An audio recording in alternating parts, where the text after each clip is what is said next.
Hi, Amara here with Millennium Moonchild, and today I wanted to talk about low waste living. Today is April 22nd, it's Earth Day, at least here in the United States, and living with less waste and utilizing less waste is kind of a thing, at least for Earth Day.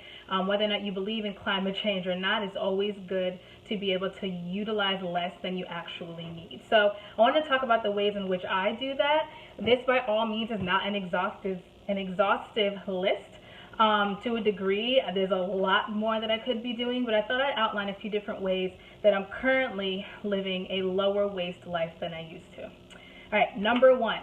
So, what I've done is I've replaced my cleaning with rags. So, I got a pack of 7 or 8 rags from TJ Maxx or Home Goods or one of those places, and I use these to clean my countertops and my floors for mopping. So this actually fits perfectly on my Swiffer mop, and so I either use it wet or dry. I put it onto the mop and I use my mopping liquid and I just mop. Granted, I have a smallish apartment. I don't know how great this would be for a really big house, but if you're living with less waste, you probably don't have a gigantic house. So this could work for you as well. And as I said, I also use this on my countertop. So I basically have one in my kitchen that hangs on my faucet, and I rinse it every time I need to use it, spray the counters, wipe it down, rinse again, hang to dry. Number two. I also make a lot of my own cleaning products. So this is like a multi-purpose solution that I use for just about everything. I clean counters with this, I clean my stove with this. I sometimes use it in the bath for like a spot treatment or sinks for a spot treatment. But yeah, faucets, countertops. I have not tested this on the mirrors yet because I am slowly phasing out my mirror cleaner. But as it's vinegar based, it probably would be fine. I'm going to show you what I make this out of. So I make this using regular white vinegar, a little bit of Mrs. Meyer's. This is the honeysuckle scent. This is the only scent I actually really like from the Mrs. Meyer's line. And I also put a little bit of Florida water in there just to add a little bit of extra spiritual cleansing and whatnot. I will say you can the Florida water is the least amount that I use. I probably do half and half of Mrs. Meyer's and the vinegar, and this cleans really well. I'll also say that if you want to help with pests or anything like that, you can always add essential oils in here. For the first time in the 3 years I've been living in my apartment, I had roaches this past fall, and I think it's because somebody moved in and brought them with them. But anyway, I added some peppermint oil. I added quite a bit. It was too much because it would burn my eyes when I sprayed it, but it got rid of the roaches. And all I did was I would clean with it, and then I would spray down all the baseboards and the sinks and anywhere that I think a roach could potentially be, and they were gone within, 3 days or so. So essential peppermint oil is some good stuff. All right, third way that I utilize less waste is I make my own facial moisturizer and I make my own body moisturizer.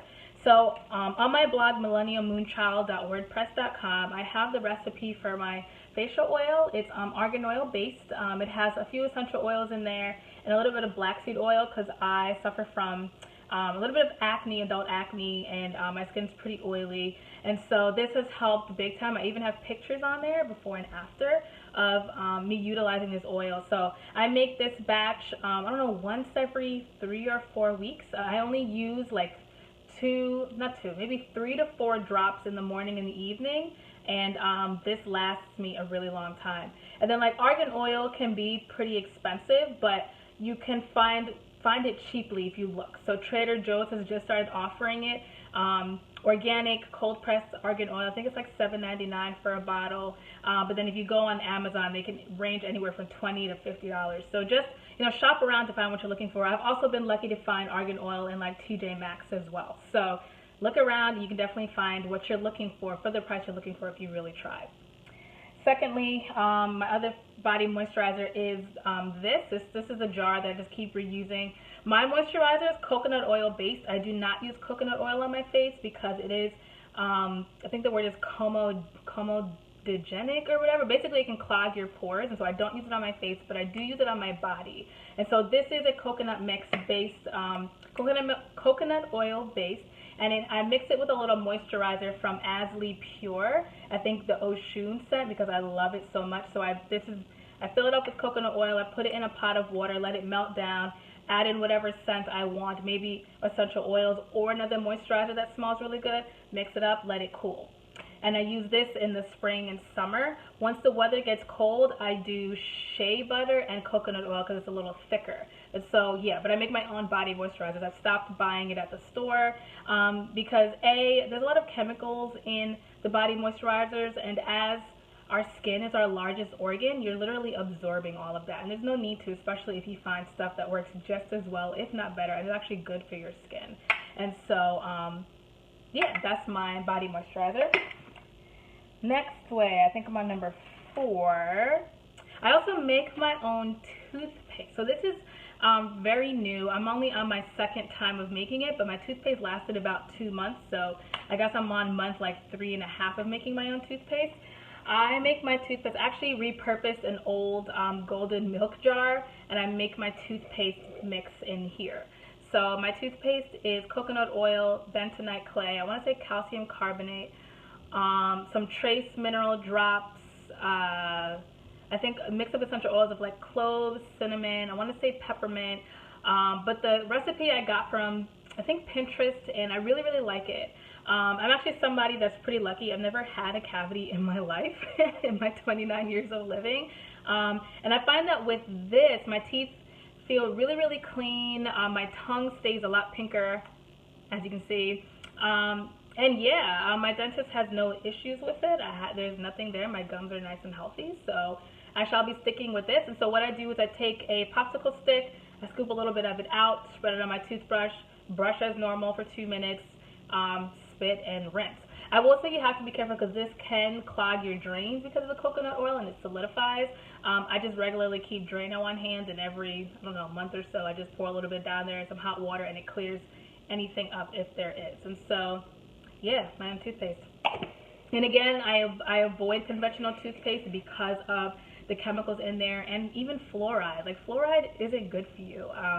I feel like there's a whole conspiracy of why there's fluoride in our water. It's actually a poison, and you can look it up yourself. It's not me making anything up, but fluoride really isn't good for the body. Your teeth don't need it. Really, a good diet will actually prevent your teeth from getting cavities and even help to remineralize them. There's a book I'm looking to get. I don't know the name of it, but it's by Dr. Price, who has done a ton of work in that area for dentistry and remineralization. And basically, he went around the world, he and his wife, and were studying tribes who were kind of not in touch with like modern civilization, and they had like perfect teeth, no cavities, and basically studied their diet, and their diet was what helped their teeth to stay great. So that's what I do. All right, next. So yeah, I reuse and repurpose a lot of glass jars and containers. I have a lot of glass jars because I'm an avid raw honey consumer, and so Mom's Organic Market here sells raw honey, and every time I get a jar, I just save it. I rinse it out, put it in the dishwasher, and reuse it. So for example, I'll reuse it to put like beans in it. So these are some chickpeas, I think, or garbanzo beans. And so this is an old honey jar. I bought some beans bulk, and I didn't have anywhere to put them, and I had a jar to use. So repurposing containers so I don't have to keep buying containers for things, because I already used it for what it was used for, and now it has another purpose for me. Another one, next one would be buying bulk groceries when I can. So as I said, I've bought these beans in bulk as opposed to buying them in either a tin or a glass jar. I'm trying to buy bulk. You can even bring the jars to the grocery store and tear them before you add your whatever product you're putting in. I haven't done that yet. I would like to, but I definitely do try to buy my grains or my beans in bulk to kind of cut down the amount of plastic that I'm using and bringing in to my home. I will say Whole Foods, which is where I shop pretty frequently, their plastic bags are compostable. So that is something to consider if you're buying in bulk, either using a compostable plastic bag or bringing your own container to bring home your bulk items. Next, another thing I never thought I would do, another way, is I have a cat. Her name is Cleo. You've probably seen her in some of my videos, but I've started using a compostable cat litter. And I will say, I think it's called Nature's, let me get it, I don't know what it's called. I meant to have this in my video. But yeah, this is a 15-pound bag. I just bought a second bag today at Target. It's called World's Best Cat Litter. I believe it's corn based. But anyway, I like it because this cat litter is compostable. As somebody coming from clay-based cat litter, it was a bit of an adjustment, not gonna lie. Like the first dump my cat took was like the worst dump ever in life. But it only lasted for a few minutes, and one thing I like about this that's different from the clay litter is that the clay litter doesn't always clump completely around my cat's urine. This cat litter does. So when I scoop out the pee, I'm not left with like wet litter still like I was with clay. Like clay, I would scoop out the pee, but there'd still be parts of the clay that were wet with urine that didn't clump with the clump. This clumps completely, so I can take the clump out, stick it in the garbage or whatever I'm doing, and go about my day. Another thing that I like is that I can mix baking soda in there if it does happen to be a little smelly. And I guess because it's natural, it mixes with the baking soda really, really well, and there's no odor at all. With the clay litter, when I've tried to add baking soda to make it a little fresher, it smelled like clay and baking soda. So I will say like this litter has been great. It lasted a really long time because I wasn't having to clean it more frequently due to like leftover loose wet litter, as opposed to the clay where sometimes I have to clean the whole thing out because not all of the clay clumped around the urine, and so there would be wet clay with urine, like wet with urine that I didn't like. So I never thought I would do that, but I like it a lot better. It's cleaner for the environment. I actually scoop it out and put it into some of my leftover compostable bulk bags from like Whole Foods, from my bulk grains or whatever, and I scoop it in there and put it in the trash. It's also flushable. I haven't tried to flush it because I don't own the place that I live, and if something goes wrong, I don't want to be held accountable. But apparently it is flushable. So yeah, compostable cat litter. Next thing. Alright, so this is a small one, and I know that I could be even less wasteful with this, but for me, when it comes to buying water, I actually buy my water by the gallon instead of like water bottles. So rather than having, 16-ounce water bottles, I have a big gallon that I use to refill my reusable water bottle, bring it to work, drink it off, bring it back home. For me, this cuts down, it's still plastic, but it cuts down on the amount of plastic I'm using because I'm not constantly throwing out water bottle after water bottle. I just have gallons that when I'm done with by, I don't know, the week or week and a half, then I put those in the recycling and using my reusable water bottle. All right, last couple things. So shopping with reusable shopping bags. I know a lot of stores are giving them away for free sometimes, and so I have a ton of them. A tip for that is to leave them in your car. If I don't leave them in my car, I forget them, but if they're in your car, I'm more apt to bring them into the grocery store. Another one is I use dryer balls in my dryer when I'm drying my clothes. So these are wool drying balls. You can get these at a few places. You can get them at like Whole Foods or Mom's Organic Market or whatever.